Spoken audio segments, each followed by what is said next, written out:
Thank you very much, Bill Felkner. Ambassador Mittendorf works with Heritage Foundation, which is the Ocean State Policy Institute of Washington, D.C. I want to talk about sort of where we are and where we're going, and it's a more optimistic outline than we might have had 2 months ago, 4 months ago, or 10 months ago.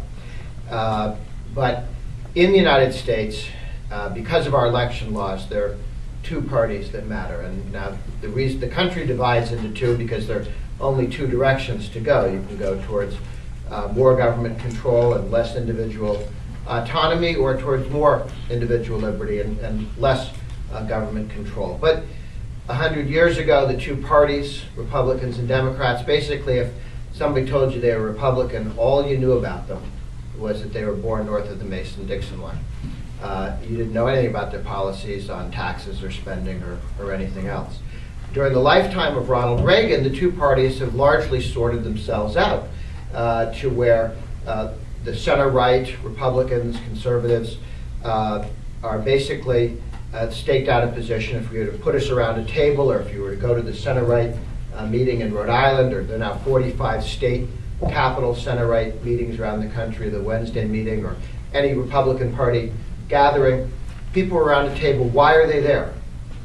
And I would argue that our team is there because and again, different people, 10, 15 people in a room, they're there for 10 or 15 different reasons. But what they're there for is that on the issue that moves their vote, what they want from the government is to be left alone. Taxpayers, don't raise my taxes. Businessmen and women, leave my business and professional life alone. Don't tax or regulate me out of existence. Now, there are people who want government subsidies or for the government to go kneecap their competitors, but they play for the other team. Around our table, everybody's there because on the issue that moves their vote, they want to be left alone. I serve on the board of the National Rifle Association. Again, 4 million dues-paying members. They don't go knock on your door and tell you to be a hunter. They don't insist that every 4th grade child in America in public school be taught books entitled Heather Has Two Hunters. They're simply asking to be left alone. They're not saying, please tell us we're swell, please send cash, please pay attention to us, just leave us alone. That's all we want. Homeschool movement. Again, 1.5 million parents who simply wish to be left alone to educate their own children. All the various communities of faith. The left completely understands the Traditional Values Coalition. All the various communities of faith, people for whom the most important thing in their life is practicing their faith and raising their children, all they want is to be left alone to do that, which is why the rather aggressively secular left has created a more ecumenical right, from evangelical Protestants to conservative Catholics, Orthodox Jews, Muslims, or Mormons. They simply wish to be left alone to practice their faith and raise their kids. Now, they don't agree on who gets to heaven or how. And if you sit around the table, not everybody agrees on everything. The guy who wants to count his money all day looks across the table at the guy who wants to go to church all day and says, that's not how I spend my time. And the two of them look over at the guy who wants to fondle his guns all day and say, you know, that's not how we spend our time. It's not necessary that everybody in our coalition agree what they do with their liberty. It's simply necessary that we vote for the same candidate who says, I'll leave you alone, I'll leave your guns alone, your kids alone, your business alone, your money alone, your faith alone, your family alone, and then we can go work together in politics and separately in our lives. The other team has a different challenge. If you think about who's around what used to be Hillary Clinton's table, recently stolen by Barack Obama, but around the left's table is a takings coalition. Everybody's there because they view the proper role of government as taking things from some people and giving them to other people. Trial lawyers, the labor unions, the big city political machines, the two wings of the dependency movement, those people who are locked into welfare dependency, those people who make $90,000 a year, managing the dependency of others, making sure none of them get jobs and become Republicans. Then you've got all the coercive utopians I say this within spitting distance of Brown. These are all the guys that get government grants in order to push the rest of us around, to have the government tell us what we should do for our moral uplift. The extreme environmentalists who develop cars that are too small to put entire families into. The people who invented those toilets that are too small to flush completely. They have a whole series of things you have to do or things you're not allowed to do. And the left has quite a list. It is slightly longer and more tedious than Leviticus. It just keeps going. And of course, they want the government to enforce it. You shall do this, you shall not do that. Now, those are the two competing coalitions, have been for the last 25 years, going to be for the next 25 years. There's, the trial lawyers can't decide to come over on our team and say, can I be with you guys? I get tax cuts and I still get to sue everybody? No, you're on the other team.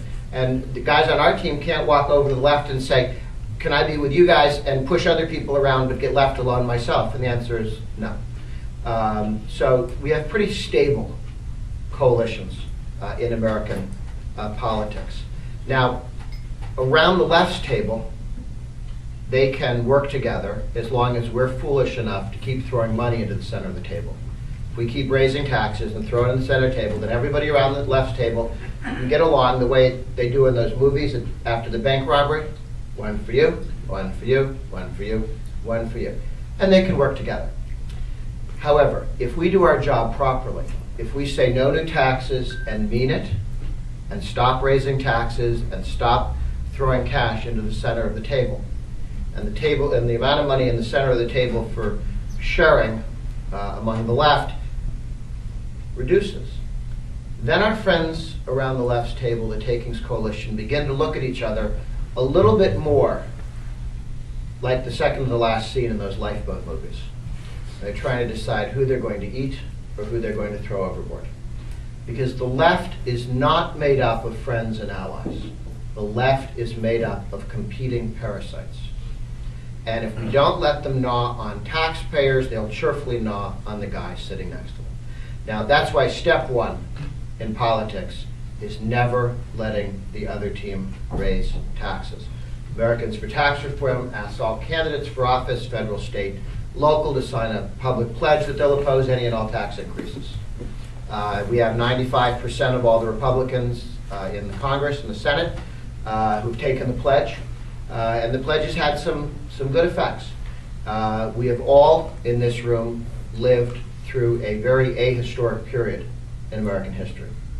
From June of '93, when Bill Clinton raised taxes, to January of 2009, a 15-and-a-half-year period, when in January 2009, Obama raised cigarette taxes. That 15-and-a-half-year period is the longest period in American history without a tax increase out of Washington, D.C.